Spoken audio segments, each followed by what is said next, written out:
சங்கீதம்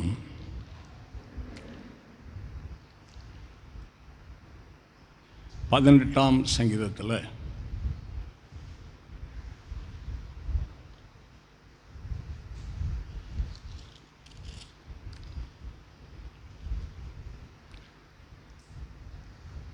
இருபத்தி 8வது வசனம்.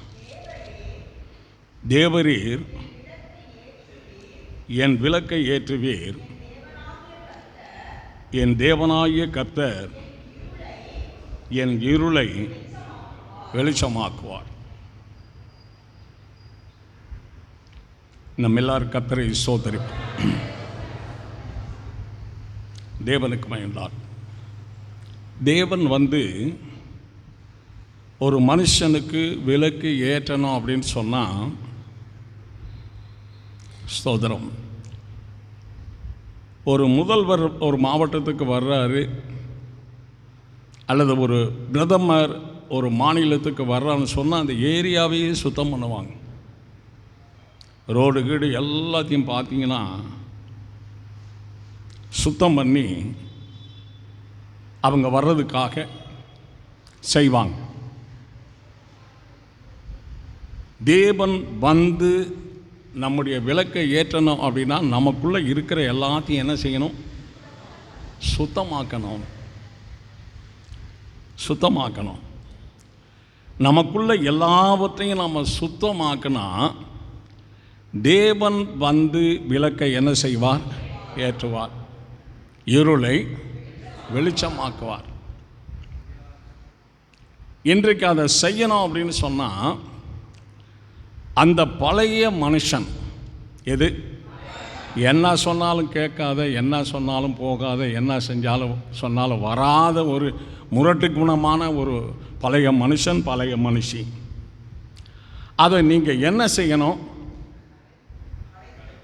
சொல்லுங்க பழிச்சுன்னு களைந்து போடணும். யாருக்குள்ள? எனக்குள்ளே இருக்கிறத நான் களைந்து போடணும்.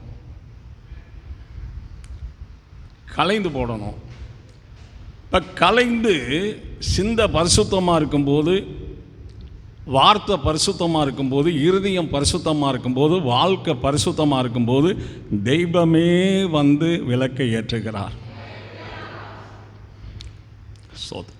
தேவரீர் என் விளக்கை ஏற்றுவீர். அப்போ தாவீதுக்கிட்ட என்ன இருந்தது? விளக்கு இருந்தது. சொல்லுங்க, தாவீதுக்கிட்ட விளக்கு இருந்தது. தேவன் ஏற்ற அளவுக்கு ஒரு பரிசுத்தமான விளக்கு தாவீதுக்கிட்ட இருந்தது. தேவன் தாவீதின் விளக்கை என்ன செய்தார்? ஏற்றினார். நீங்கள் பேசலைனாக்கா ஆவிக்குரிய ஜீவியத்தில் ஒரு மாதிரி பலகீனமாகவே இருப்பீங்க. ஒரு சோர்வு உங்களை பிடிச்சிக்கிட்டே இருக்கு. எல்லாரும் பாய் தந்து கர்த்தரை ஸ்தோத்திரிப்பாங்க. அந்த விளக்கு பரிசுத்தமாக இருக்கணும். ஆண்டவருக்குள்ள வராத காலத்தில் இருந்த நம்முடைய எண்ணங்களும், நம்முடைய வார்த்தைகளும், நம்முடைய குணங்களும், நம்முடைய ஜீவியங்களும் தேவனுக்குள்ள வந்த பிறகு அது ஒன்றுமே இருக்கக்கூடாது.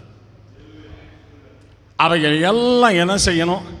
களைந்தரணும். அந்த முந்தின பிறவி மனுஷ பிறவி. எல்லாரும் சொல்லுங்க, கொஞ்சம் சத்தமாக சொல்லலாம்ல. இப்போ 2வது பிறந்த பிறவி தேவ பிறவி. இப்போ 2வது தேவனுக்கென்று பிறந்திருக்கிறோம். தேவனுக்கு பிள்ளையாக நம்ம வாழ்ந்து கொண்டு இருக்கிறோம். சரியா தவறா? அப்போ தேவன் எப்படிப்பட்டவர்? அவர் சாந்தமானவர், உண்மையானவர், பரிசுத்தமானவர், தாழ்மையானவர், கீழ்ப்படுகிறவர், அன்பு கூறுகிறவர், நன்மை செய்கிறவர், பிசாசுகளை துரத்துகிறவர், நோய்களை குணமாக்குறவர், மரித்தவரை உயிரோடு எழுப்புகிறவர், சர்வ வல்லமை உள்ளவர் நம்முடைய ஆண்டவர் இயேசு கிறிஸ்து. அவருடைய பிள்ளைகளாக இருக்கிறோம்னு சொன்னால் நம்ம எப்படி இருக்கணும்?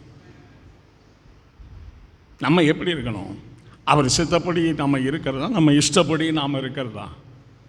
சொல்ல மாட்டேங்கிறீங்க பார். இறுதி நாள் வரைக்கும் இருக்கணும். நம்முடைய தோற்றமே கிறிஸ்துவின் சாயலில் தான் இருக்கணுமே தவிர மனுஷ சாயல்லையோ, உலக சாயல்லையோ, பிசாசின் சாயல்லையோ போயிடக்கூடாது. மனுஷனை உண்டாக்கும் போது தேவ சாயலாக என்ன செய்தார்? நம்மளை சிருஷ்டிக்கும் போது, நம்மளை ரட்சிக்கும் போது அவருடைய சாயலில் நம்மை ரட்சித்திருக்கிறார். அப்படின்னா நான் கிறிஸ்துவின் சாயலில் தான் வாழணும். யாருடைய சாயல்ல? கொஞ்சம் சத்தமாக பேசி பழங்க. யாருடைய சாயல்ல? கிறிஸ்துவின் சாயல்ல நான் இருக்கணும். நான் எந்த குடும்பத்திலே பிறந்தெல்லாம், எந்த ஜாதியிலே பிறந்திருக்கலாம், எந்த பெற்றோரில் வளர்த்துருக்கலாம், வளர்த்தது சரியாக வளர்த்துருக்கலாம், இல்லை வளர்க்காமல் இருக்கலாம். நாம் வளர்ந்தது சரியாக வளர்ந்துருக்கலாம், வளராமல் இருக்கலாம். தெய்வத்தை அறிந்த பிறகு அவருடைய சத்திய வசனத்தினாலே சகல சுவாபங்களையும் நம்ம மாற்றிக்கொள்ளணும். தேவனுடைய காரியங்கள் முழுவதும் நமக்குள்ளே இருக்கணும். மனுஷனுடைய காரியங்கள், உலகத்தின் காரியங்கள், பிசாசின் காரியங்கள் ஒன்று நமக்குள்ளே இருக்கவே கூடாது. ஏன்னா நம்ம உலகத்தார் அல்ல, உலக மனிதன் அல்ல, பிசாசுக்கு அடிமை அல்ல. நாம் அந்த அடிமைத்தனத்திலிருந்து விடுதலை ஆக்கியிருக்கிறார். முழுவதும் நாம் தேவனுக்கு உரியவர்களாய் நாம் இருக்கிறோம். தேவன் நமக்கு மட்டும் தேவனாய் இருக்கிறார். பரிசுத்தவான்கள் எல்லாருக்கும் அவர் யாராக இருக்கிறார்? அவர் மரித்தோருக்கு தேவனாய் இல்லாமல் ஜீவனுள்ளோருக்கு தேவனாய் இருக்கிறார். இப்போ நீங்களும் நாமும் ஜீவனை பெற்றவர்களாக, ஜீவனுள்ளவர்களாக இருக்கிறோம். தேவரீர் என் விளக்கை என்ன செய்வீர்? ஏற்றுவீர். அதாவது நீதிமொழிகள் 6:23, நீதிமொழிகள் 6:23 கட்டளையே விளக்கு, வேதமே வெளிச்சம். எது? தாவீதுகிட்ட ஒரு வேளை கட்டளை இருந்திருக்கும்னு நினைக்கிறேன். அதை அவர் விளக்காக பயன்படுத்திக்கிட்டு இருந்திருப்பார். கர்த்தர் அந்த விளக்கை ஏற்றினார். எசேக்கியேல் 20:13 2வது வரியில், எசேக்கியேல் 20:13 2வது வரி, என் கட்டளைகளின்படியே மனுஷன் செய்தால் அவைகளால் பிழைப்பான். என் கட்டளையே விளக்கு, என் கட்டளையின்படி மனுஷன் செய்தால் அவைகளாய் பிழைப்பான் என்று எழுதப்பட்டிருக்கு. இந்த விளக்கை நமக்குள்ளே கொண்டு வர பிரயாசப்படணும். மனுஷன் கர்த்தரை ஏற்றுக்கொண்டாலும், பாடினாலும், துதித்தாலும், ஆராதித்தாலும் அந்த வாழ்க்கையில் இச்சை கலந்துருக்கிறதுனால காற்றடிப்பு ஆகாயத்தில் பறக்கிற பேப்பரை போல சிலருடைய ஆவிக்குரிய வாழ்க்கையில் பரிதவித்து கொண்டிருக்கிறாங்க. காற்றினால் உயரப்போன பேப்பருக்கு என்ன அல்ல? நிலை இல்லை. என்ன அல்ல? நிலை இல்லை. அது போய் முள்ளில் விழுகுமா, தண்ணியில் விழுகுமா, பாறையில் விழுகுமான்னு சொல்ல முடியாது. அந்த கர்த்தருடைய அந்த கட்டளைக்குள்ளே இருக்கணும். கட்டளையை விட்டு அலைந்து திரிகிறவர்களாய் நாம் இருக்கக்கூடாது. அலைந்து திரிகிறவர்களாக இருக்கக்கூடாது. தகப்பன் கட்டளையில் சரியாக இருக்கணும், தாய் கட்டளையில் சரியாக இருக்கணும், மகனை கட்டளையில் சரியாக நிறுத்தணும், மகளை கட்டளையில் சரியாக நிறுத்தணும். எல்லாரும் வீட்டில் 7 பேர் இருந்தால் 7 பேரும் விசுவாசம் உள்ளவர்களாக இருக்கணும். 7 பேரும் தேவன் சொன்னால் கேட்குறவர்களாக இருக்கணும். 7 பேரும் தேவனுக்கு கீழ்ப்படியவர்களாக இருக்கணும். 7 பேரும் தேவனுக்கு பயந்தவர்களாக இருக்கணும். 7 பேரும் தேவனுடைய பாடல்களை பாடணும். 7 பேரும் தேவனுடைய வேதத்தை வாசிக்கணும். 7 பேரும் தேவனுடைய ஆராதனை மொத்தமாக செய்யணும். அந்த ஒழுங்கு, அந்த கட்டுப்பாடு, அந்த கட்டளைக்குள்ளே இருக்கணும். நாம் எல்லாரும் பாய் தந்த ஆண்டவரை துதிப்போம். சோத்திரம். கட்டளையே விளக்கு. 2 பேதுரு 1 19வது வசனத்தில், 2 பேதுரு 1:19 அந்த தீர்க்க தரிசன வசனமும் நமக்கு உண்டு. பொழுது விடிந்து விடிவெள்ளி உங்கள் இருதயங்களில் உதிக்கும் அளவும் இருளுள்ள ஸ்தலத்தில் பிரகாசிக்கிற விளக்கை போன்ற வசனத்தை கவனித்து இருப்பது நலமாயிருக்கு. இப்போ தேவனுடைய கட்டளையும் எதுவாக இருக்குது? விளக்கா இருக்கு. தேவனுடைய வசனமும் எதுவாக இருக்குது? விளக்கா இருக்கு. அந்த கட்டளையின்படி நடக்குவதும் இந்த விளக்கை போன்ற வசனத்தை கவனித்திருப்பதும் ரொம்ப நல்லது. எல்லாரும் பாய் தந்த ஆண்டவரை துதிப்போம். சில தேவனுடைய பிள்ளைகள் தினமும் வேதம் வாசிக்கிறாங்க, தினமும் ஜெபம் பண்ணுறாங்க, ஆராதனை விடாமல் ஒழுங்காக செய்கிறாங்க. சிலர் ஜெபம் பண்ணுறதில்ல, வேதம் வாசிக்கிறதில்ல, ஞாயிற்றுக்கிழமை ஆராதனைக்கு வர்றதோடு காலங்களை செலவழித்து கொண்டு இருக்கிறார்கள். அது எந்த அளவுக்கு நம்ம அதை கவனிக்கிறோமோ அந்த அளவுக்கு அதில் உள்ள வளர்ச்சியும் ஒரு பலனும் ஒரு தைரியமும் ஒரு விசுவாசமும் ஒரு நல்ல தேவ ஐக்கியமும் நல்ல ஒரு தேவனுடைய ஆசீர்வாதமும் நமக்கு உண்டாகும். அதை கவனிக்கணும். இருளிலே பிரகாசிக்கிற விளக்கு போன்ற வசனம், கட்டளையே விளக்கு. இந்த விளக்குக்குள்ள வரணுமுங்க. வாயில் சாமர்த்தியமாக பேசுறதுனால வாழ்ந்துடவும் முடியாது, வரிகளை போயிடவும் முடியாதுங்க. எல்லாரும் பாய் தந்த ஆண்டவரை துதிப்போம். அதை கவனிக்கணுங்க. ஜபத்தில் நம்ம தேறினவர்களாக இருக்கணும், ஆராதிக்கிறதுல தேறினவர்களாக இருக்கணும், சத்தியத்தை அறிந்ததில் தேறினவர்களாக இருக்கணும், தேவனை முழுவதும் அறிந்ததில் தேறினவர்களாக இருக்கணும். சாமர்த்தியத்தை தேவனுடைய காரியத்தை காட்டணும், சாமர்த்தியத்தை சரீரத்தினுடைய பலத்தில் காட்டக்கூடாதுங்க. எல்லாரும் பாய் தந்த ஆண்டவரை துதிப்போம். சொல்லுங்கள், தயவு செய்து சொல்லுங்கள். ஸ்தோத்திர பலி எடுக்கிறவன் அவன் தேவாலயத்தில் தேவனை மகிமைப்படுத்தணும்ல. எல்லாரும் பாய் தந்த ஆண்டவரை துதிப்போம். சோதரம். யோவானின் புத்தகம்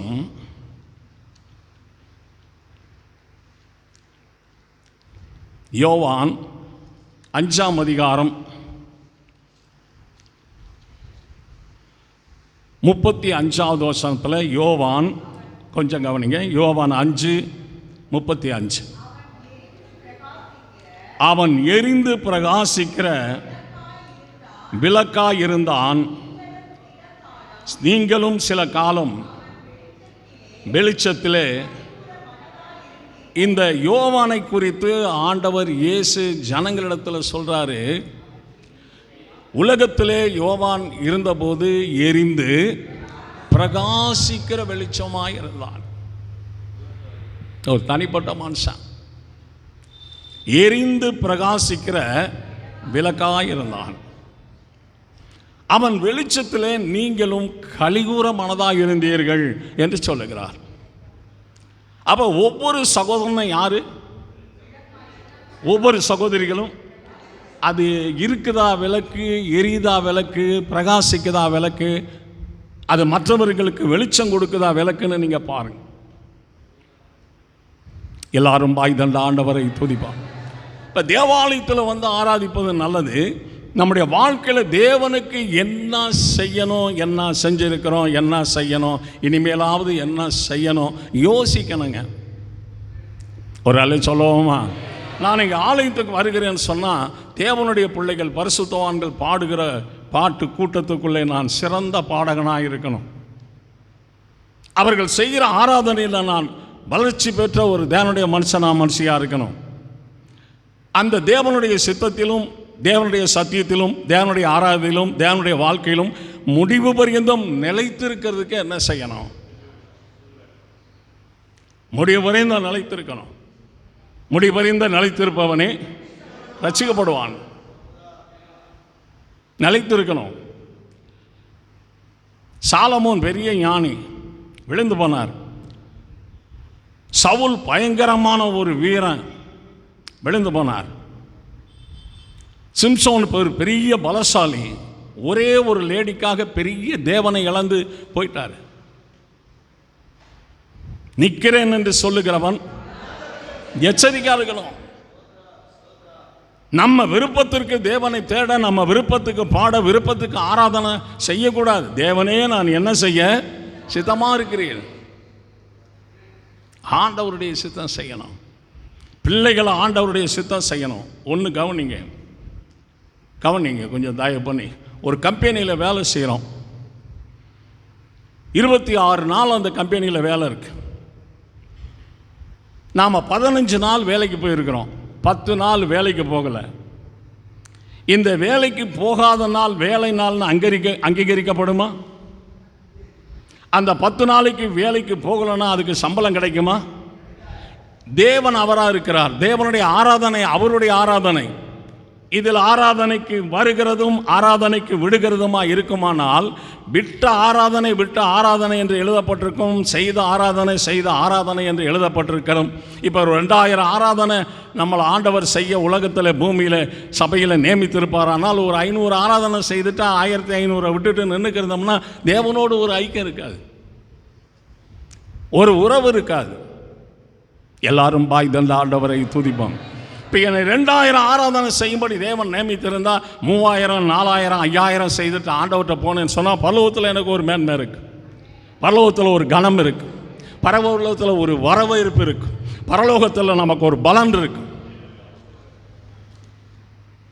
நீ செய்ய வேண்டியதை சரியான நேரத்தில் சரியாக செய், கர்த்தர் ஆசீர்வதிப்பார்.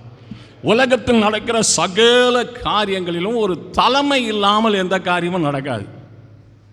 என்ன இருக்கும்? எல்லாரும் சத்தமாக சொல்லுங்க, என்ன இருக்கும்? அந்த தலைமைக்கு கீழே இருந்து தாங்க அந்த வேலையை நம்ம செய்யணும். அந்த தலைமைக்கு சமமாகிறதோ அந்த தலைமையை மேற்கொள்கிறதோ இருக்கவே கூடாதுங்க. அதை மேற்கொள்ள நினைச்சோம் அப்படின்னு சொன்னால் நம்ம லைஃபு கீழே போயிடும். ஒரு வேலை சொல்லவுமா? அப்போ தேவன் ஏற்ற காலத்தில் உயர்த்தும்படி அவருடைய பலத்தை கரத்துக்குள்ளே என்ன செய்யுங்க. 2000 வருஷம் பூமியில் வாழ்ந்தாலும் 2000 வருஷமும் அடங்கித்தாங்க இருக்கணும். இந்த பலன்கிறது குழந்தை பருவத்தில் கிடைக்காதுங்க. பலன்கிறது வயோதிப பருவத்தில் கிடைக்காது. வாலிப காலத்தில் கொஞ்சம் பலன் கிடைக்கும். எல்லா சகோதர சகோதரிகளுக்கும் பலன் கிடைக்கும்.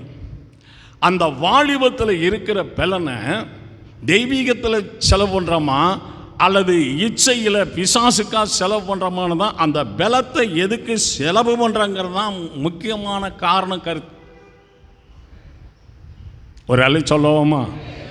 அப்போ ஆண்டவரிடத்துலேருந்து பெற்ற பலத்தை ஆண்டவருக்கே நம்ம செலவு பண்ணணும்.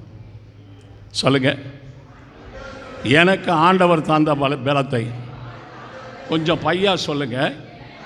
எனக்கு ஆண்டவர் கொடுத்த பலத்தை ஆண்டவருக்கே நான் செலவு பண்ணுவேன். என் குடும்பத்துக்கும் செலவு பண்ண, குடும்பத்துக்கு செலவு பண்ணுறது தப்பு இல்லைங்க. ஆண்டவர் பலத்தை கொடுத்தாரு. அந்த பலத்தை போய் சிம்சோன் வந்து ஒரு வேசிக்கிட்டு செலவு பண்ணிக்கிட்டு இருந்தான். ஒரு வேசிக்கிட்ட எதுக்கு ஆண்டவர் பலன் கொடுத்தாருங்கிறதே அவருக்கு யோசிக்கலை. அவர் இஸ்ரவேலில் ஒரு பெரிய மனுஷன், 20 வருஷம் இஸ்ரவேலை நியாயம் விசாரித்தவர், பயங்கர பலவான், பலசாலி. சிம்சோனை யாரும் அடக்கவும் முடியாது, பிடிக்கவும் முடியாது, கொல்லவும் முடியாது. அவருக்குள்ள ஒரு தேவனுடைய ரகசிய பிரதிஷ்டை இருக்குது பாருங்க. அந்த பிரதிஷ்டை உடஞ்சிருச்சுன்னு சொன்னால் யார் வேணாலும் சிம்சோனை கொல்லலாம். அந்த பிரதிஷ்டை உடையாத வரைக்கும் 300 நரிகளை பிடித்து 2ஆக கட்டி பந்தங்களை கட்டி பெலிஸ்தருடைய கோதுமை காட்டுக்குள்ளே விரட்டி விட்டார். ஒரு நரியை பிடிக்க முடியுமாங்க? 300 நரியை பிடிச்சிருக்கிறார் சிம்சோன். இப்போ சாத்தான் அப்படியே கவனிச்சுட்டு வர்றான் சிம்சோனை. சாலமோனை கவனிக்கிறான், சவுலை கவனிக்கிறான், சாத்தான் கவனிச்சுட்டு வர்றான். எந்த இடத்துல இவன் அடித்தா அவன் கையில் விழுவான். இந்த யூதாஸுக்கு எதை காமிச்சா ஆண்டவருக்குள்ளேருந்து விழுந்து போவான். இவன் காசு ஆசை பிடிச்சவன், காசு பித்து பிடிச்சவன் யூதாஸு. டக்குன்னு 30 காசை காமிச்சா அவன் போய் மடிஞ்சு போயிட்டான். இந்த சிம்சோன் பலவானாக இருந்தாலும் நியாயாதிபதியாக இருந்தாலும் அழகான பெண்கள் மேலே அவனுக்கு ஒரு விருப்பம் இருந்துக்கிட்டே இருக்கு, விருப்பம் இருந்துக்கிட்டே இருக்கு. அப்படி திம்னாத்து பெண்ணு ஒன்றை கண்டதுனால தேவனை விட்டுட்டு, தேவனுடைய ஆராதனையை விட்டுட்டு, தேவனுடைய பிரமாணத்தை விட்டுட்டு, தேவனுடைய ஜனங்களை விட்டுட்டு, தேவனுடைய தேசத்தை விட்டுட்டு போயிட்டாங்க அந்த பெண்ணை பிள்ளாடி. எல்லாரும் வாய் தந்த ஆண்டவரை துதி. கட்டளையே விளக்கு, கட்டளையின்படி செய்கிறவர்கள் பிழைப்பார்கள். தேவனுடைய கட்டளைக்குள்ளே நிலைத்து இருக்கணுங்க. பிள்ளைகள் எல்லாம் சரியாக நடத்தணும், பிள்ளைகள்லாம் சரியாக நடத்தணுங்க. அந்த பிள்ளைய வந்து கர்த்தர் நமக்கு கொடுத்துருக்கிறாரு. அதை கர்த்தருக்குன்னு வளர்க்காமல் நம்ம இருந்தோம்னா கடைசியில் நம்ம கர்த்தர்கிட்ட கணக்கு கொடுக்கணுங்க. பிள்ளையாய் நம்ம ஏற்றுக்கொண்டிருக்கிறாரு. கர்த்தருக்குன்னு நம்ம செம்மையாக வளர்க்கலன்னா இன்றைக்கு ஒன்றும் இல்லைங்க. என்ன வேணாலும் செய்யலாம். வருகை நாட்களில் தேவனுக்கு முன்னாடி ஒன்றும் செய்ய முடியாது. சொல்லுங்க, சத்தமாக சொல்லுங்க. வருகை நாட்களில் தேவனுக்கு முன்பாக ஒன்றும் செய்ய முடியாது. கர்த்தருக்குன்னு வாழ்கிறது யாருன்னு ஆண்டவருக்கு தெரியும். கர்த்தருக்கு விரோதமாக வாழ்கிறது யாருன்னு ஆண்டவருக்கு தெரியும். மனப்பூர்வமாய் பூர்ண அன்புனால சந்தோஷம் மகிழ்ச்சியோடு வந்து கர்த்தருக்கு ஆராதனை செய்கிறது யாருன்னு ஆண்டவருக்கு தெரியும். ஆராதனைக்குள்ளேயே ஏனோ தானோ என்று ஆராதிக்கிறவர்கள் யாருன்னு ஆண்டவருக்கு தெரியும். எல்லாரும் வாய் தண்ட ஆண்டவரை துதிப்போம். ஆண்டவர் சர்வ உலகத்தையும் ஒரே நொடியில் காண்கிறதான தேவன். நம்ம ஒரு குறிப்பிட்ட அளவில் தான் நம்ம கண்கள் காணும். ஆனால் தேவனுடைய கண்கள் அல்ல, சர்வ உலகத்தையும் பார்க்கும். பரலோகத்திலிருந்தே பாதாளத்தில் என்னவெல்லாம் நடக்குன்னு பார்ப்பார். அவர் இருதயத்தை ஆராய்கிறவரும் உள்ள இருதயங்களை சோதித்தார்கள். டாக்டர்கள் கூட ஆப்ரேஷன் பண்ணும்போது எடுத்து வெளியே போட்டு அந்த நோயினுடைய காரியத்தை தான் பார்க்க முடியுங்க. அதில் பெருமை இருக்கா, மேற்றுமை இருக்கா, இச்சை இருக்கா, பாவம் இருக்கா, அந்த சரத்துக்குள்ளன்னு டாக்டர்களுக்கு தெரியாது. அவருக்கு தெரியுங்க. வெளியில் இருக்கிற இருதயத்திலும் என்ன இருக்குன்னு அவருக்கு தெரியும். அதை கலட்டி வெளியில் போட்டதுக்கு பிறகு என்ன இருக்கணும் ஆண்டவருக்கு தெரியும். சர்வ வல்லமையில் தேவனாகிய கர்த்தர் அவர். நிகரே இல்லாத சர்வேஸ்வரன் அவர். நாம் ஆராதிக்கிற தேவன். சோதரம். சங்கீதம் 132 சங்கீதம் 132 17வது வசனத்தில் அங்கே தாவீதுக்காக ஒரு கொம்பை முளைக்க பண்ணி நான் அபிஷேகம் பண்ணித்தவனுக்காக ஒரு விளக்கை ஆயத்தம் பண்ணினேன் என்று சொன்னார். ஸ்பெஷலாக ஒரு மனுஷனுக்கு, வானத்தின் நட்சத்திரங்களை போன்ற ஜனங்களுக்குள்ளே வாழுகிற அந்த ஒரு சின்ன தாவீதுக்கு அங்கே தாவீதுக்காக ஒரு கொம்பை என்ன செய்வேன், முளைக்க பண்ணுவேன். அது அவருடைய மகன். நான் அபிஷேகம் பண்ணி வைத்தவனுக்காக ஒரு விளக்கை என்ன செய்தேன், ஆயத்தம் பண்ணேன். தேவரீர் என் விளக்கை ஏற்றுவேன். தேவரீர் என் விளக்கை ஏற்றுவேன். அப்போ இன்றைக்கு நம்ம வெளிச்சம் கர்த்தரால் ஏற்றி எரிகிற வெளிச்சமாக இருக்கணும். நமக்குள்ளே இருக்கிற ஒரு ஆத்மா வெளிச்சம், நம்மில் இருக்கிற அறிவு ஞானம் ஒரு வெளிச்சம், நம்மில் இருக்கிறதான ஜெபம் ஒரு வெளிச்சம், நம்மில் இருக்கிற ஆவிக்குரிய பரிசுத்த வாழ்க்கை ஒரு வெளிச்சம். அதை ஆராதனை செய்து காட்டலாம், இல்லை அவருக்கு முன்பாக ஆராதனை செய்யாமல் தூங்கி காட்டலாம். நம்ம இஷ்டம். ஆண்டவர் வரும்போது தான் அதுக்கு கூலி என்னங்கிறது தெரியும். எல்லாரும் வாய் தந்த ஆண்டவரை துதிப்போம். ஒரு முறை கரங்களை தட்டி கர்த்தருக்கு மகிமையை நாம் செலுத்துவோம்.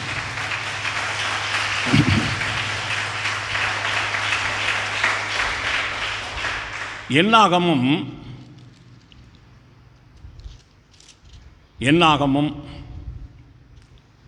8ஆம் அதிகாரம் 2வது வசனத்தில், என்னாகமும் 8:2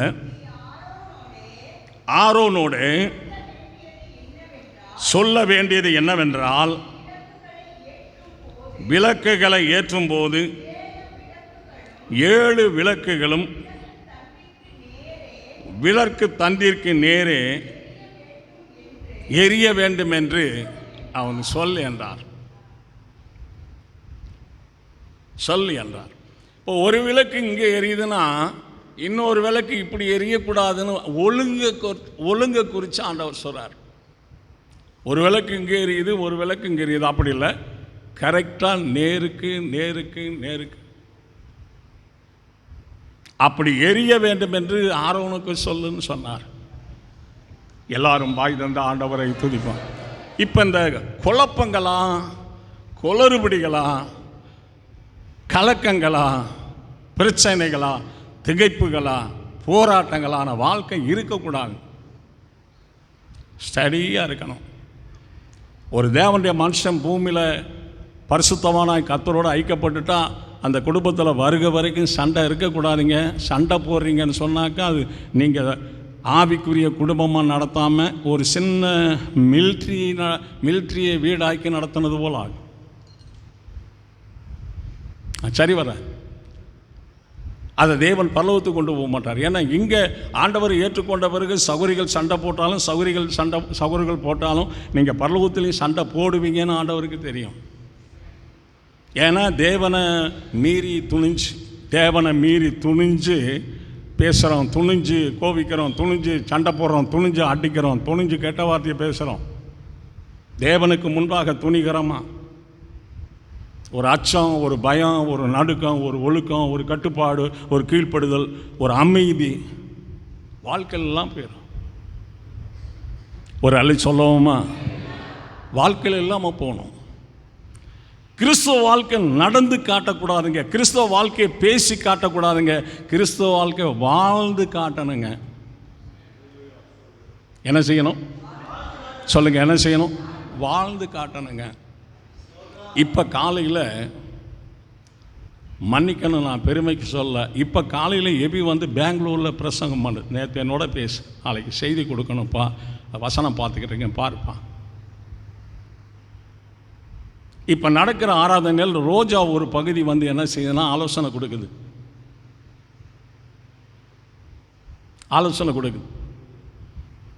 ஜவா வந்து செய்தி கொடுக்குறார்.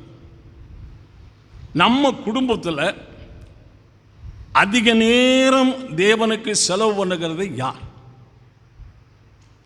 அதிக நேரம் தேவனோடு ஐக்கியமாக இருக்கிறது யார்? அதிகமாக ஜெபிக்கிறவர்கள் நம்ம குடும்பத்தில் யார் இருக்கா?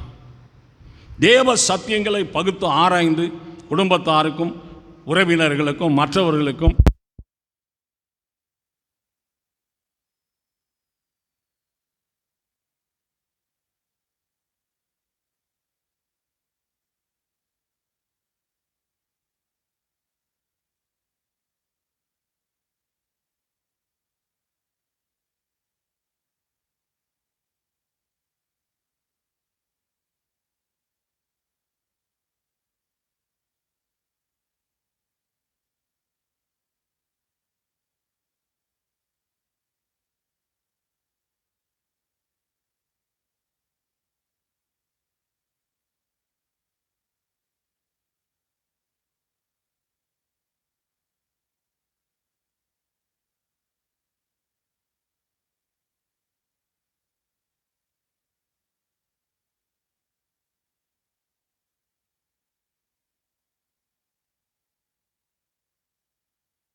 ஒரு அல்லு சொல்லுவோமா?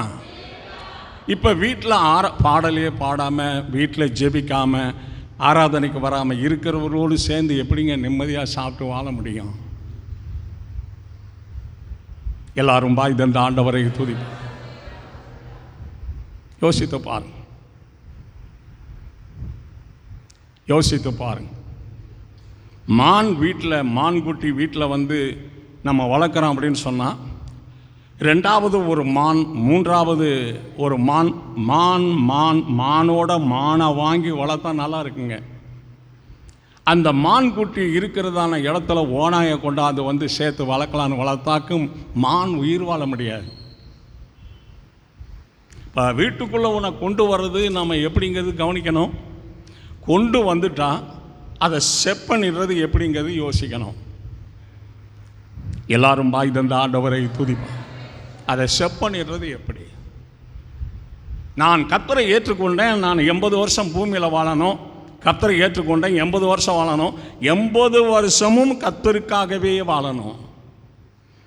இஷ்டப்படி வாழக்கூடாது, மனம் போன போக்குப்படி வாழக்கூடாது, மற்றவர்கள் சொல்கிறபடி நாம் வாழக்கூடாது. தேவன் நமக்கு ஆண்டவராக வந்துட்டார், அவர் பேசுகிற தேவனாக இருக்கிறார், அவர் ஆலோசனை கொடுக்கிற தேவனாக இருக்கிறார்னா நம்ம கஷ்டமானாலும் அவர்கிட்ட தான் சொல்லணும், தேவையானாலும் அவர்கிட்ட தான் சொல்லணும். ஒரு பிரச்சனையானாலும் ஆண்டவர்கிட்ட சொல்லிட்டு ஜெபத்தில் இருந்தால் கர்த்தர் விடுதலை தர்றார். கரங்களை தட்டி எல்லாரும் ஆண்டவரைக்கு துதிப்போம்.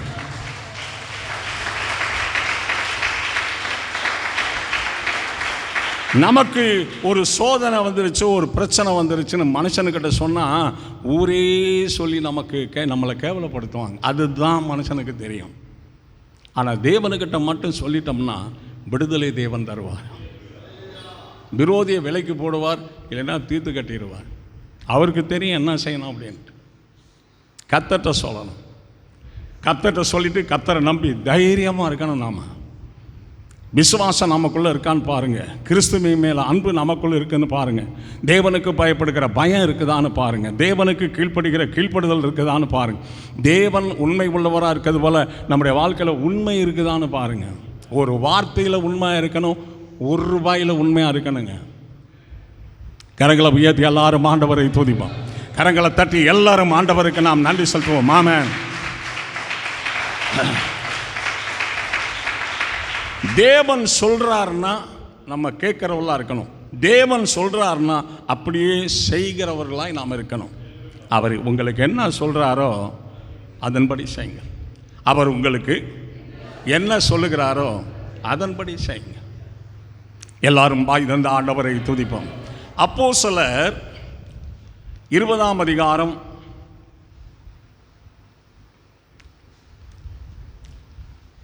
7-8 வசனத்தில், அப்போஸ்தலர் 20:7-8 வாரத்தின் முதல் நாளிலே அப்பம் பிக்கும்படி சீசர்கள் கூடி வந்திருக்கையில் பவுல் மறுநாளிலே புறப்பட வேண்டும் என்றிருந்து அவர்களுடனே சம்பாஷித்து நடு ராத்திரி மட்டும். நல்ல கவனி.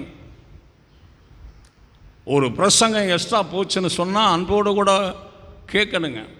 ஒரு 10 நிமிஷம் கூடிருச்சுனாக்க மனசுக்குள்ளேயே முறுமுறுக்கக்கூடாது, வெறுக்கக்கூடாது. யார்? தேவனுடைய வசனம். அது தேவனுடைய வசனம். ஆலயத்துக்கு வரும்போது ஒரு நினைவோடு வரணும். நான் என் தேவனுக்கு ஆராதனை செய்யறதுக்கு மட்டும் ஆலயத்துக்குள்ளே நான் வரேன். என் தேவனுடைய பாடல்களை நான் பாடுறேன், என் தேவனுடைய வசனங்களை வாசிக்கிறேன், என் தேவனுடைய வசனங்களை கேட்குறேன், என் தேவனுடைய வசனங்களை ஏற்றுக்கொள்கிறேன், என் தேவனுடைய வசனத்தின்படி வாழ்கிறேன், என் தேவனுடைய வசனத்துக்கு சாட்சியாக இருக்கிறேன், என் தேவனுடைய வசனத்தில் வைராக்கியமாக இருக்கிறேன். நான் கர்த்தர் என்னை ஆசீர்வதிப்பார். கர்த்தர் என்னை சொல்லுங்க, கர்த்தர் என்னை. இப்போ ஒரு வீட்டுக்கு வந்து சுவர் முக்கியம் இல்லை, அழகுபடுத்துறது முக்கியம் இல்லை, ஃபவுண்டேஷன் ரொம்ப முக்கியமுங்க. எது? சத்தமாக சொல்லுங்க. ஃபவுண்டேஷன். மாடி மேலே மாடி ஏற்றினாலும் கூட கீழே ஸ்ட்ராங்காக இருந்தால் தாங்கும். இதைத்தான் ஆண்டவர் சொன்னார். நான் சொன்ன வார்த்தையை கேட்டு அதன்படி நடக்கிறவன் கண்மலையிலே அஸ்திவாரம் போட்டு வீடு கட்டுகிற புத்தி உள்ள மனுஷனுக்கு ஒப்பிடப்படுவான். நான் சொன்ன வார்த்தையை கேட்காமல் சுயமாக செய்கிறவன் மணலிலே அஸ்திவாரம் போட்டு வீடு கட்டின புத்தி இல்லாத மனுஷன் எனப்படுவான். பெருமலை, பெருங்காற்று, பெருவல்லம், பெரும் புயல் வந்து அடித்தவுடனே அந்த வீடு விழுந்தது, முழுவதும் அழிந்தது என்றார். இந்த கண்மலையிலே கட்டப்பட்ட வீடு அசையலைங்க. அந்த கண்மலை கிறிஸ்துவே என்று எழுதப்பட்டிருக்கு. ஆமேன்னு சொல்ல மாட்டீங்க? அப்படியே ஆமாம். எல்லாரும் வாய் தந்த ஆண்டவரை ஸ்தோத்திரிப்போம். நல்ல உற்சாகமாய் கரங்களை தட்டி கர்த்தருக்கு நன்றி செலுத்துவோம். ஆமென்.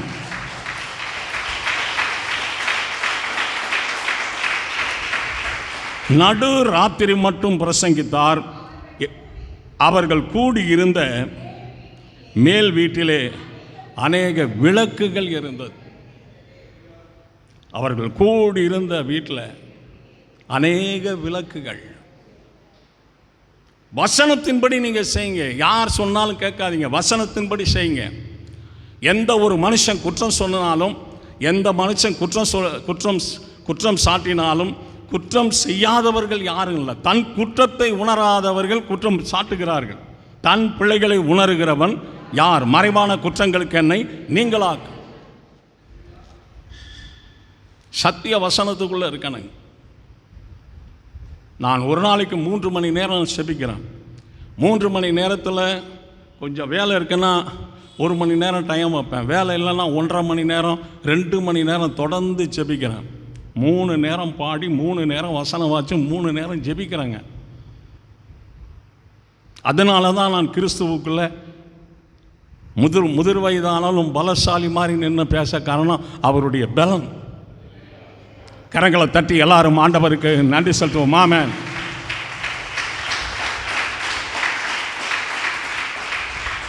தேவனுக்கு மகிமை உண்டாகட்டும். 3:30 மணி 4 மணின்னா எந்திரிச்சிருவேன். இன்றைக்கு 5:30 மணிக்கு நான் ஜபத்தை முடித்தேன். குடும்ப ஜபம் ஆதியாகமத்தில் ஆரம்பித்து ரோமரில் முடிச்சுட்டு 1 கொரிந்தியரில் இப்போ நான் வாசிக்கிட்டு இருக்கிறேன். இதை முடிச்சுட்டு பழையபடி ஆதியாகமத்திலேருந்து வருவேன்.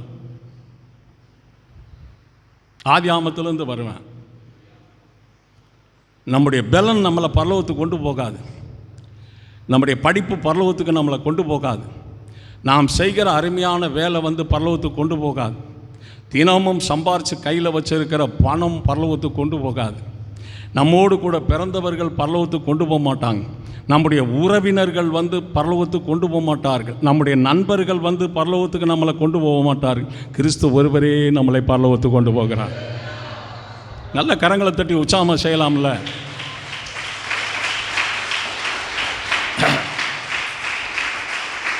அப்போ இங்கே நீங்கள் பேசுறது, பார்க்கறது, நடக்கிறது, போகிறது, வர்றது, செய்கிறது அத்தனையும் இயேசு பார்த்துக்கிட்டே இருக்கிறார். அப்போ ஆண்டவர் பார்க்கும்போது சகோதரர்களானாலும் சௌரிகளானாலும் பரலோகத்துக்கு போகிற மாதிரியே நீங்கள் பேசி வாழ்ந்துக்கிட்டு இருக்கணும். அதை பார்த்துட்டு சரி பரலோகத்துக்கு எடுக்கலாம் அப்படிங்கிற அபிப்பிராயம் யாருக்கு வரணும்? ஆண்டவருக்கு வரணுங்க. சொல்லுங்கள், என்னை பரலோகத்துக்கு எடுக்கலாம்ங்கிற அபிப்பிராயம் என் தேவனுக்கு வரணும். இங்கே சப்போர்ட்டுக்கு சுவாசுக்கு யாருமே கிடையாதுங்க. எவ்வளோ பெரிய வேலையாக இருந்தாலும், எவ்வளோ பெரிய தேவையாக இருந்தாலும் ஒரு கட்டை கையில் கொடுத்தா நம்ம அந்த வேலையை முடிச்சிடலாம். ஆனால் பரலோகத்துக்கு போகிறதுக்கு எந்த கட்டையும் கர்த்தருடைய கையில் கொடுக்க முடியாது. அவர் பரிதானம் வாங்குறவர் அல்ல, அவர் முகத்தாட்சியம் பண்ணுறதல்ல, அவர் தீங்குக்கு மனசாவப்படுகிறவன் அல்ல. மனம் திரும்பினா மனசாவப்படுவார். எல்லாரும் வாய் தந்த ஆண்டவரை துதிப்போம். அப்படிங்கும்போது வாழும்போது ஜனங்களோட வாழ்கிறோம். நீங்கள் வாழும்போது ஜனங்களோட வாழும். வாழ்க்கை முடியும் போது வரிகளை போகும்போது எல்லாரையும் விட்டுட்டு தான் போவோமே தவிர எல்லாரையும் அழைத்து கொண்டு நம்மால் போக முடியாது. அழைத்து கொண்டு போக முடியாது. 2 பேர் படுக்கையில் இருப்பார்கள், 2 ஸ்திரீகள் இயந்திரம் அரைப்பார்கள், 2 பேர் வயலில் இருப்பார்கள். இப்போ யாரை எடுப்பார் யாரை விடுவாருங்கிறது ஒரு எண்ணம் கத்திடத்தில் இருக்கு. இப்போ எடுக்கிற இடத்துல நாம் இருக்கணும், கைவிடுற இடத்துல நாம் இருந்துடக்கூடாது. அப்படின்னா உங்களுக்கு ஆண்டவர் கொடுத்த தங்க பொக்கிஷம் இதுதான். நான் இதை எப்போ நான் எடுத்தாலும் இதுக்கு முத்தமிடாமல் நான் திறந்து வாசிக்கவே மாட்டேன். கரங்களை உயர்த்தி ஆண்டவரை துதிப்போம்.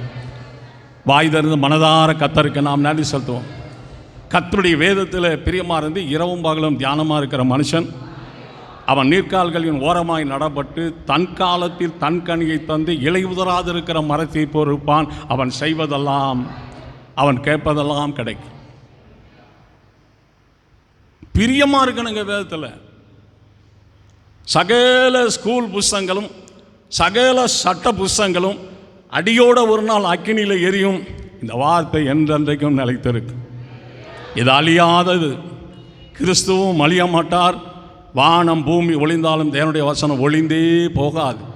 அப்படி கெட்டியானதை கர்த்தர் நம்ம கையில் கொடுத்துருக்கிறார். இதை நம்ம மதித்து வாழலாம், மதிக்காமல் வாழலாம், அது வேறு காரியம். ஒரு அள்ளி சொல்லுவோமா? இயேசுவானவர் காலத்திலிருந்து அப்போஸ்தலர்கள், தீர்க்கதரிசிகள், ஊழியக்காரெல்லாம் பிரசங்கித்து சொல்லிக்கிட்டே இருக்கிறாங்க. இப்படி நட, இப்படி வா, இப்படி போ அப்படின்னு. கேட்குறவங்க சில பேர் மதித்து நடப்பாங்க, கேட்குறவங்க சில பேர் மதிக்காமல் வாழ்ந்துக்கிட்டு இருப்பாங்க. ஆனால் கர்த்தர் வரும்போது முடிவு உண்டாகும். அவன் அவனுடைய கிரிகளின்படி. லூக்காவின் புஸ்தகம் 11ஆம் அதிகாரம்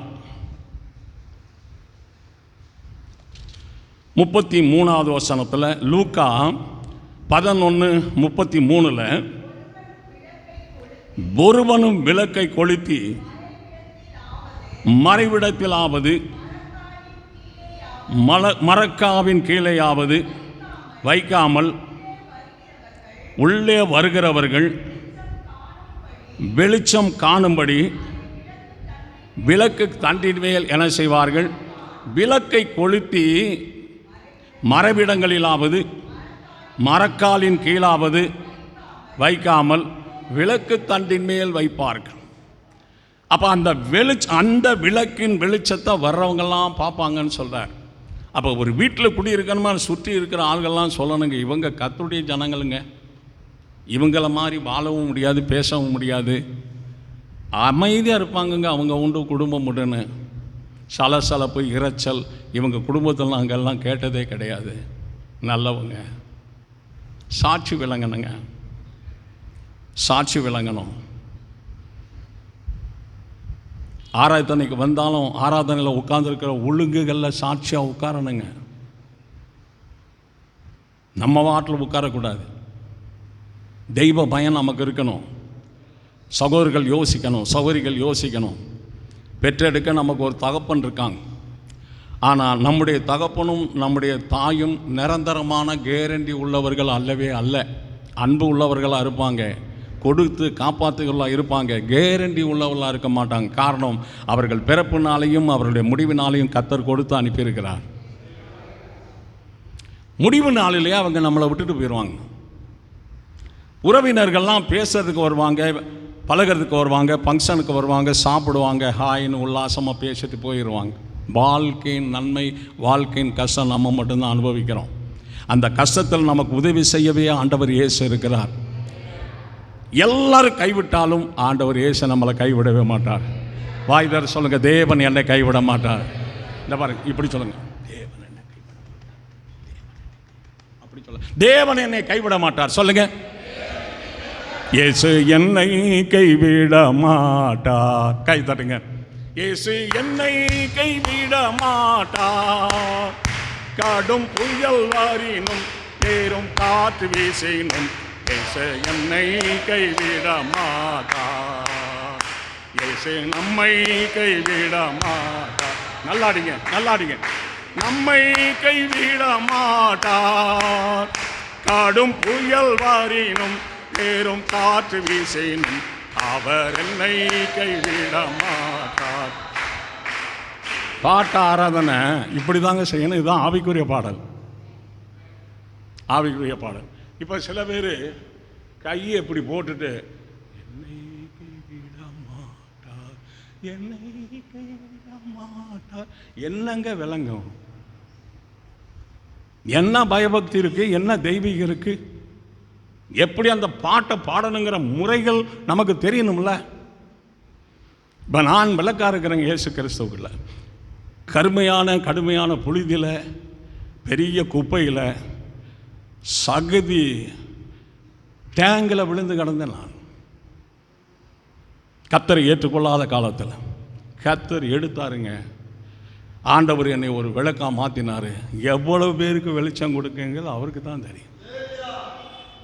எல்லாரும் பாய் தந்த ஆண்டவரை துதிப்பார். தேவனுக்கு மகிமை. தேவனுடைய காரியங்களை யாரும் அலட்சியப்படுத்துறாதபடி, அற்பப்படுத்துறாதபடி, உயிரை பணைய வச்சு அதை மேன்மையான செய்து நிறைவேற்றுமே கர்த்தருக்குள்ள தாழ்மையாக சொல்கிறேன். ஒரு அல்ல சொல்லுவோமா? சொல்லுங்க, நான் தேவனுடைய பிள்ளை. சொல்லுங்க, தேவன் செய்தார். சொல்லுங்க, சில வேலைகளை விட்டுட்டு போனார், அந்த வேலையை நான் செய்படி நியமித்திருக்கிறார். எனக்கு கொடுத்த பங்கு வேலையை நான் சிறப்பாய் செய்து நிறைவேற்றுவேன். நல்லா சொல்லுங்க. ஐயப்பா, நல்லா வாய் தந்து கர்த்தரை ஸ்தோத்திரிங்க. நல்லா கரங்களை தட்டுங்க, நல்லா கரங்களை தட்டுங்க. கர்த்தர் மகிமைப்படட்டும்.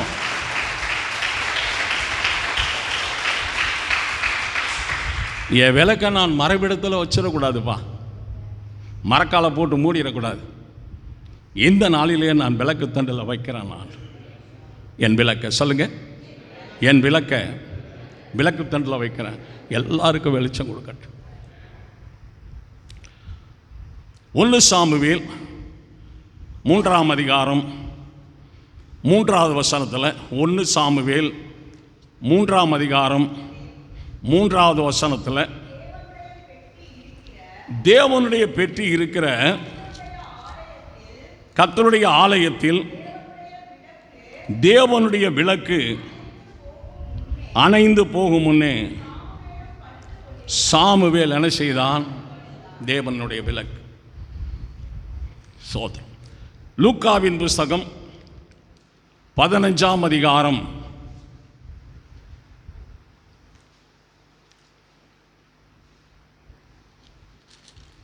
15:8வது வசனத்தில், அன்றியும் ஒரு ஸ்திரீ 10 வெள்ளிக்காசை உடையவளாய் இருந்து அது ஒரு வெள்ளிக்காசு காணாமல் போனால் விளக்கை கொளுத்தி வீட்டை பெருக்கி கண்டுபிடிக்கிற வரைக்கும் ஜாக்கிரதாய், ஒரு கிருபை என்னை விட்டு போயிடுச்சுன்னு சொன்னா, தேவனுடைய பலன் என்னை விட்டு போயிடுச்சுன்னு சொன்னா, தேவன் மேல் இருக்கிற விசுவாசம் என்னை விட்டு போயிடுச்சுன்னு சொன்னா, ஆராதனை பலத்தோடு சந்தோஷத்தோடு மகிழ்ச்சியோடு செய்த அந்த நாட்களின் சந்தோஷங்கள் என்னை விட்டு போயிடுச்சுன்னு சொன்னால், விளக்க கொளுத்தின மறுபடியும் என்ன செய்யும்? எப்படி தேடணும்? ஜாக்கிரதையாக தேடணுங்க. இழந்து போனதை பெறணும்னா விளக்க கொளுத்தி ஜாக்கிரதையாக தேடணுங்க. 100 ஆடுகள் இருக்க ஒரு ஆடு காணாமல் போனால் 99 ஆற்றை விட்டுட்டு அந்த காணாமல் போன ஒரு ஆடை தேடாமல் இருப்பானோ? அவன் கண்டுபிடிப்பானால் கொண்டு வந்து தன் அயலகத்தாரையும் வரவழைத்து காணாமல் போன ஆடை கண்டுபிடிப்பேன், நான் சந்தோஷப்படுகிறேன். என்னோடு சேர்ந்து நீங்களும் வேணும் செய்யுங்க, சந்தோஷப்படுங்கள். இழந்து போனதை தேடவும் ரட்சிக்கவே மனுஷகுமாரன் வந்திருக்கிறார். அப்படின்னா இன்றைக்கு இழந்து போனதெல்லாம் நாம் என்ன செய்யணும்? தேடணும், கண்டுபிடிக்கணும். அந்த இழந்து போன சந்தோஷத்தை திரும்ப அடையணும். மகனுக்கு சொல்லணும், மகனுக்கு சொல்லணும். என் மகன் 5 வயசாக இருக்கும்போது அப்படியே சர்ச்சு கையை பிடிச்சி கூட்டு வந்து மடியில் உட்காந்து முன்னாடி வேதத்தை விரித்து 5 வயசில் இதை அப்படியே எழுத்து கூடி சொல்லுப்பா, சொல்லு சொல்லு, சொல்லு சொல்லு சொல்லு, இதுக்கு என்ன அர்த்தம் கருத்து உனக்கு ஏதாவது தெரியுதான்னு பாரு.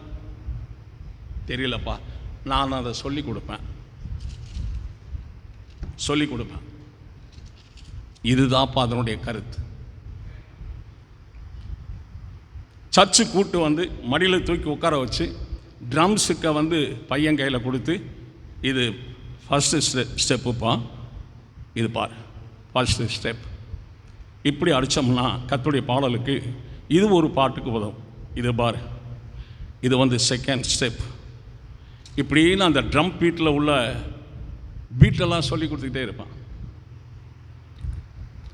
நான் ஊழியத்துக்கு போயிட்டு வந்தேன்னா ட்ரம் எடுத்து நான் சொல்லி கொடுத்ததை அப்படியே அடிச்சுக்கிட்டு இருப்பாப்புல. நான் ஜன்னல் ஓரமாக நின்று அதை பார்த்து சந்தோஷப்பட்டு களி கூர்ந்துருக்கிறேன். பிக்கப் பண்ணுற ஞானம் இருக்குது. கேசிய வாட்சு பாடி தேவனை மகிமைப்படுத்துகிற பிள்ளைகளாக வந்துடுவாங்க. ஒரு எல்லை சொல்லவுமா? பாடல்களை சொல்லி கொடுக்கணும், வசனங்களை சொல்லி கொடுக்கணும், ஜெபத்தை சொல்லி கொடுக்கணும், ஆராதனை எப்படி செய்யணும்னு சொல்லி கொடுக்கணும். ஆராதனை இது எல்லாமே நம்ம கற்றவர்களாய் வளர்ந்தவர்களாய் தேறினவர்களாக இருக்கும்போது தேவன் மகிமைப்படுவார். ஒரு அலை சொல்லவுமா? சோதரம். ஒன்று செப்பனியாவின் புஸ்தகம், செப்பனியா 1ஆம் அதிகாரம் 12வது வசனத்தில், அக்காலத்திலே எருசலேமை விளக்கை கொளுத்தி சோதித்து வண்டல் போல குழம்பி இருக்கிறவர்களையும் கர்த்தர் நன்மை செய்வதும் இல்லை, தீமை செய்வதும் இல்லை என்று இருதயத்தில் சொல்லுகிறதுமான மனுஷர்களை என்ன செய்வேன்? தண்டிப்பேங்கிறார். ஒரு மனம் இல்லாமல் தூங்குங்க, ஒரு மனம் இல்லாமல் உழைப்பிக்கிட்டு இருக்கிறவங்க செய்யலாமா வேண்டாமா, போகலாமா, கர்த்தர் வேணுமா வேண்டாமா, ஆராதனைக்கு போகிறோமா வேண்டாமா, குழப்பிக்கிட்டு இருக்கிறவங்கள நான் தேடி கண்டுபிடிச்சி, குழப்பிக் கொண்டிருக்கிறவர்கள் கர்த்தர் நன்மை செய்வதும் இல்லை, தீமை செய்வதும் இல்லை என்று சொல்லுகிறவர்களை என்ன செய்வேன்? தண்டிப்பேன் என்று கர்த்தர் சொல்கிறார். குழப்பறுக்கக்கூடாது. பல வருடங்களுக்கு முன்பாக 50 வருஷம் பூமியில் இருந்து ஆராதிக்கணும், ஊழியம் செய்யணும், 80 வருஷம் ஆராதிக்கணும், ஊழியம் செய்யணும்.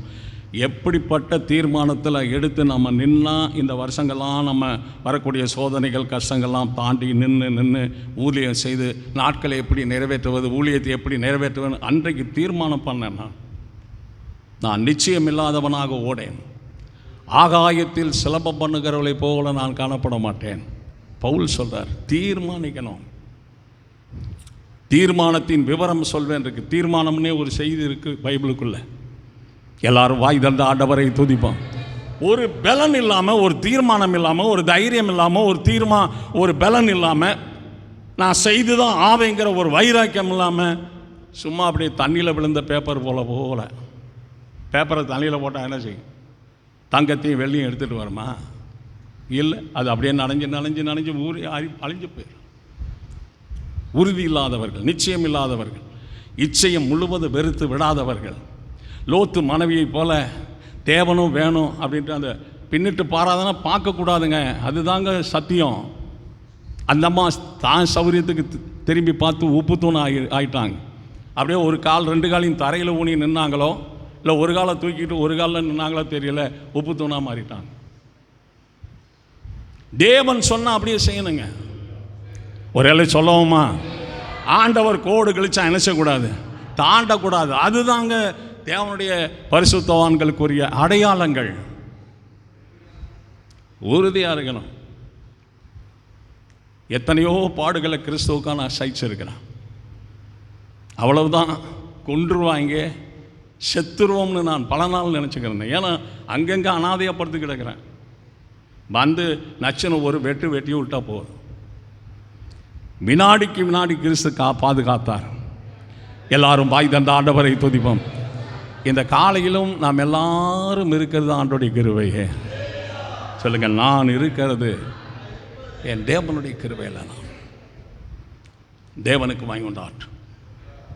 யோபின் புஸ்தகம் கொஞ்சம் வேகமாடு. யோபு 18ஆம் அதிகாரம் 5வது வசனம். யோபு 18:5, துன்மார்க்கனுடைய விளக்கு அணைந்து போகும், அவன் அடுப்பு நெருப்பும் அவிந்து போகும். துன்மார்க்கனுடைய விளக்கு, துன்மார்க்க ஸ்திரீயினுடைய விளக்கு என்ன செய்யும்? அணைந்து போகும். விளக்கும் அணைந்து போகும், அடுப்பில் இருக்கிற நெருப்பும் அமைஞ்சு போகும். வேறு எல்லாம் மொத்தத்துக்கு க்ளோஸ். துன்மார்க்கனுக்கு அடங்காத ஆட்கள், கேட்காத ஆட்கள், கீழ்ப்படியாத ஆட்கள், எதிர்த்து பேசுகிற ஆட்கள், எதிர்த்து பேசுகிற ஆட்கள், மதிக்காத ஆட்கள், தான் பெரிய ஆள், நான் தான் பெரிய ஆள், குடும்பத்தில் நான் தான் பெரிய ஆள், எல்லாருமே எனக்கு கீழே தான், என்னை பார்த்து எல்லாரும் கை கட்டி நடுங்கணும். அப்படி இல்லைங்க. நம்ம எல்லாரும் ஒவ்வொரு வகையில் பெரியவர்களாக இருந்தாலும், உலகத்தில் அநேக பெரியவர்களாக இருந்தாலும், எல்லாருக்கும் மேலே பெரியவர் ஆண்டவர் இயேசு ஒருவர் தான். அதை எப்பவும் நாம் மறந்துடக்கூடாது. ஒரு அலை சொல்லுவோமா? துன்மார்க்கனுடைய விளக்கு சத்தமாக ஏமா இப்படி இருக்கிறீங்க? துன்மார்க்கனுடைய விளக்கு அணைந்து போகும்.